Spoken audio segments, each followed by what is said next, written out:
everybody's had a great weekend. This is 50 pips, 14th of April, 2013. I'm not making any trade calls or recommendations. You and only you are responsible for the trades you may decide to take. The fact you're listening to this means you've read, you understand, you accept all the disclosures, disclaimers on the website, understanding that this is just some live technical analysis for educational purposes only.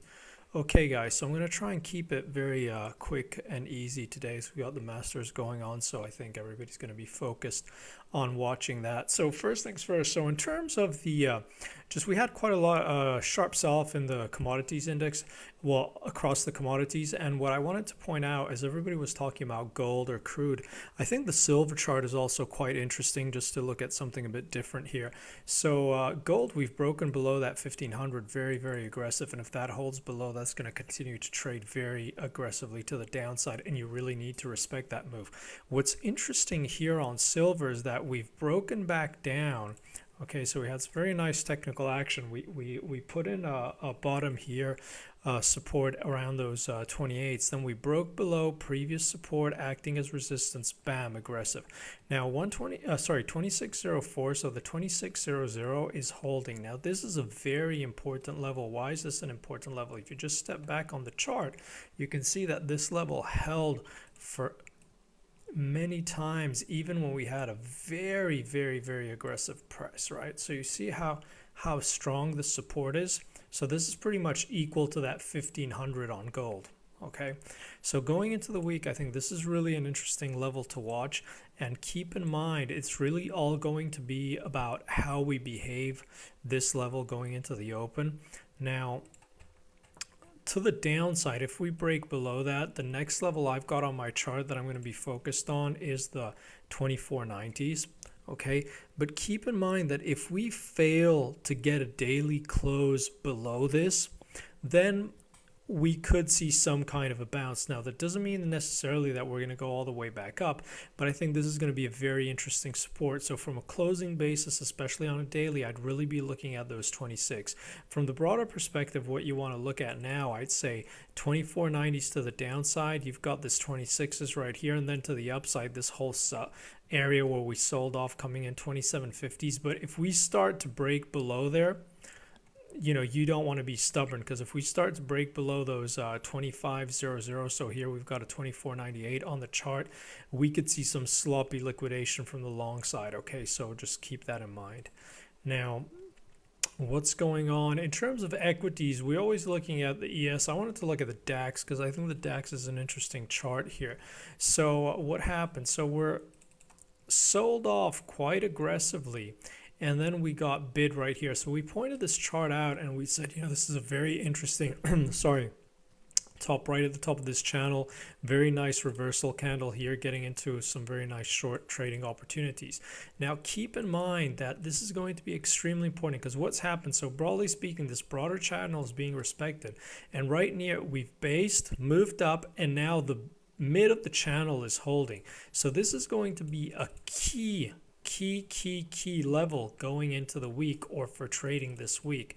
So you see the broader zones are going to be the mid channel and the top of the channel that got sold quite aggressively. Okay, because the question is, have we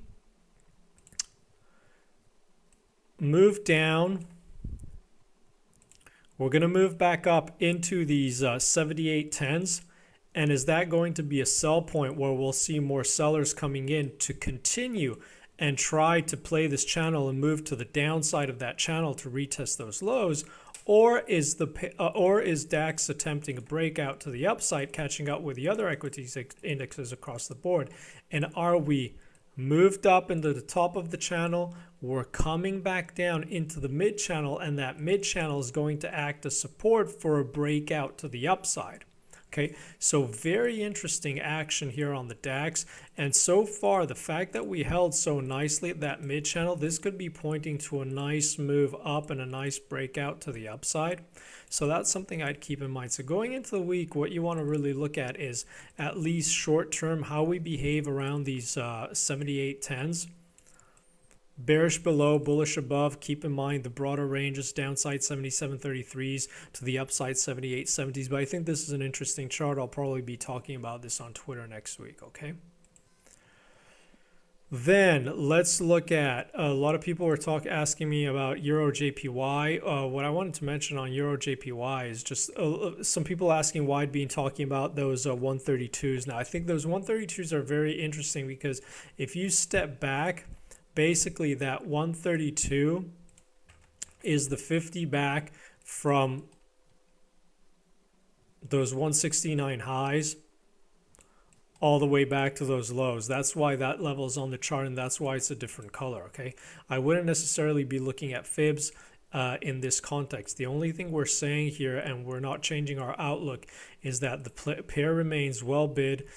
Dips should find buyers, and once we broke out here, what we said is, especially short term, as long as we don't get a daily close below 127.90, so the 128.00 level, we'd expect this to continue to move into the 132s and 135s. Now, if we get a daily close below those 128.00s, I'd expect to possibly see a move into 126s, but this is still trading with a fairly good bid tone here.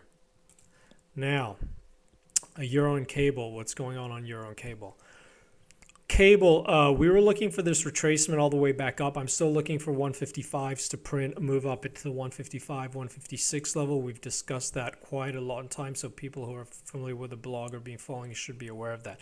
Basically, we've got the 50 back of this bigger move from the 163.30 sell-off, which is coming in at 155.80, so that's our target on this retracement up, okay? And the levels to watch this week is right now the broader range, and they're broader ranges because we're trying to give an outlook for the whole week that's tradable or just help you guide for the whole week. And basically we've got these 55.80s to the upside, and we've got those 50.30s to the downside. These are the two big levels, okay? So basically what does this mean? This means that if we break and hold above from a daily perspective, well, the shorts are going to be, the swing short is going to be questionable, or the swing shorts are not going to be sitting pretty. And if we get a daily close below those 50.30s, the swing longs or the longs playing for a move back up into the high range are not going to be sitting pretty. So those are pretty much the two broad extremes to watch for the week. Short term, it's really all about this 153. We've talked about this 153, and as long as we're holding above there, as long as we're getting daily closes above there, this should continue to trade with a bid tone. The action on the shorter term charts, even on these on the 1 hours or on the 15 minutes, has been very nice, very nice bid tone. Retracements keep on getting bought, so it's been nice.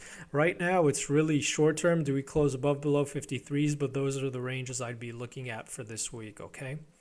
Yeah, keep in mind that top end is really key for the guys that are looking for cable to continue the sell-off and move all the way back down into those 142s. Now if we start taking these out, then again I think 158s are really on the cards. So, and last but not least, what to look up for Euro. So Euro's an interesting chart. So remember, we've been looking at this base build off those 28s to get back above that 200 moving average and move into these 132s. Okay, so we're hovering here. Now the level you'll probably hear a lot of people talking about is the 131.50s. So I think from especially opening the week, as long as we hold below the 131.50, expect the shorts to have a bit of hope and to basically this continue to possibly sell off. If we start to close below the 131.50s, then this should get more and more bullish momentum. Now, the 50 back of this move from highs to lows is coming in higher up, is coming in at those 132.20s. I'm not looking at this as in terms of a fib, and that's why I highlighted this zone. This zone is really important. I've got the 131.30s into 131.80s, and if you look back on your chart, you'll see the importance of this area. So I expect if the shorts are going to come in this week, early the week, they're not going to wait for the 50 back to press down and sell this. It'll be sold inside this 131.30s, 131.80. So basically, that's why we're also talking about that 131.50 zone. I'd expect them to come in and press this down here. Now, on any dip, as long as they can't get a daily close below the 130s, then likely we'll continue to try and attack the upside.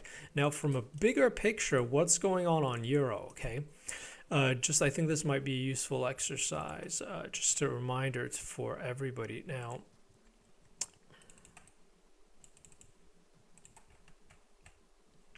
I'm on a weekly here, okay? Now, the shorts are looking at this, the move, 149s into those 120s, came back into the 200-week moving average and the 50 back of this whole move down and got sold. And that's why you'll see people that are talking about a move right back, bearish trend, pressures on, move back into the 120s, people talking about 113s, 114s even, okay? So this is what the shorts are looking at. What the longs are going to be looking at, well, the longs are going to be saying, well, no, because what's happened effectively is the market tried to sell off here, but basically we keep on getting bought and we keep on making these higher lows. And on top of it, what is happening is not only on the daily are we holding above that 200-day, but also the most recent move long, this whole 50 back zones got bought, and that's why the longs will be looking for a move back into, and we've talked about this before, the 140s, 141s. So you see that there's a case to be made for both setups, okay? Personally, the way I'm looking at it, the way I'm looking at the chart and the fact that we held this, we failed to break lower here, to me, I'm leaning more towards the long side. At least I'm still, as from last week and the week before, I'm still looking for a move into 132s. I think we probably need to break above here, and then we might get some choppy trading, and we'll have to see what happens. But again, those are the levels to watch here. Shorts will be very focused, keeping it below this area, and the longs will be looked to hold it above this area here. Okay, guys? So quick and easy, back to some masters. I hope everybody has a great week. Again, if you like the content, don't be shy about sharing it. I'll see you guys for London Open tomorrow. Have a great one. Thanks for listening. Thanks for watching. Take care, guys.